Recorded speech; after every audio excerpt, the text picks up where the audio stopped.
ಚಿತ್ರಕಲಾ ಪರಿಷತ್ನಲ್ಲಿ ಇವತ್ತು 22ನೇ ಚಿತ್ರಸಂತೆ ಆರಂಭ ಆಗುತ್ತೆ. ಹೆಣ್ಣು ಮಕ್ಕಳ ಥೀಮ್ನ ಅಡಿಯಲ್ಲಿ ಈ ಚಿತ್ರಸಂತೆಯನ್ನು ಹೆಣ್ಣು ಮಕ್ಕಳಿಗೆ ಅರ್ಪಣೆ ಮಾಡಲಾಗಿದೆ. ಇವತ್ತು ಬೆಳಿಗ್ಗೆ 11:30 ಚಿತ್ರಸಂತೆಗೆ ಚಾಲನೆ ಸಿಗುತ್ತೆ.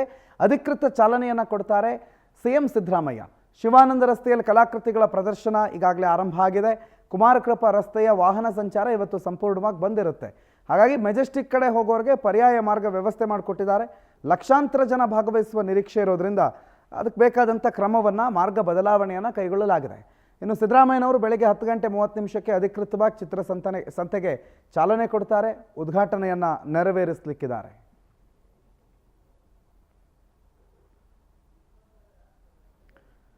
ಚಿತ್ರಸಂತೆಯಲ್ಲಿ ವಿವಿಧ ಕಲಾವಿದರ ಕಲಾಕೃತಿಗಳ ವ್ಯಾಪಾರಕ್ಕೆ ಅವಕಾಶ ಮಾಡಿಕೊಡಲಾಗುತ್ತೆ. ಮಳಿಗೆಗಳಿಗೆ ಅವಕಾಶ ಇಡೀ ಕುಮಾರಕೃಪಾ ರಸ್ತೆ ಏನಿದೆ, ಶಿವಾನಂದ ಸರ್ಕಲ್ಲು, ಅಲ್ಲಿವರೆಗೂ ಕೂಡ ಈ ಚಿತ್ರಸಂತೆ ಕಲಾಕೃತಿಗಳಿಂದಲೇ ಮೆರುಗನ್ನು ಪಡೆದಿರುತ್ತೆ. ರಸ್ತೆಯ ಇಕ್ಕಲುಗಳಲ್ಲೂ ಕೂಡ ಚಿತ್ರಗಳೇ ತುಂಬಿರುತ್ತವೆ. ಇವತ್ತು ಇದನ್ನು ಖರೀದಿ ಮಾಡೋದು ಕೂಡ ಆಗುತ್ತೆ. ಚಿತ್ರಸಂತೆ ಅಂತಂದರೆ ಬೆಂಗಳೂರು ಚಿತ್ರಕಲಾ ಪರಿಷತ್ನಲ್ಲಿ ನಡೆಸುವಂಥ ಒಂದು ಕಲಾವಿದರ ಹಬ್ಬ. ಎಲ್ಲ ಚಿತ್ರಕಲಾವಿದರೆಲ್ಲ ಸೇರುವಂಥ ಹಬ್ಬ, ಅವರ ಕಲಾಕೃತಿಗಳನ್ನು ಪ್ರದರ್ಶನ ಮಾಡೋ ಹಬ್ಬ. ಆ ಹಬ್ಬ ಇವತ್ತು 10:30 ಚಾಲನೆಯನ್ನು ಅಧಿಕೃತವಾಗಿ ಪಡೆದುಕೊಳ್ಳುತ್ತೆ ಮಾನ್ಯ ಮುಖ್ಯಮಂತ್ರಿಗಳಿಂದ.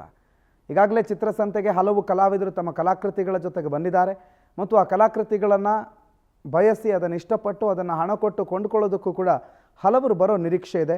ಲಕ್ಷ ಜನ ಸೇರುವ ನಿರೀಕ್ಷೆ ಅಂತೂ ಇವತ್ತು ಚಿತ್ರಸಂತೆಗಿದೆ.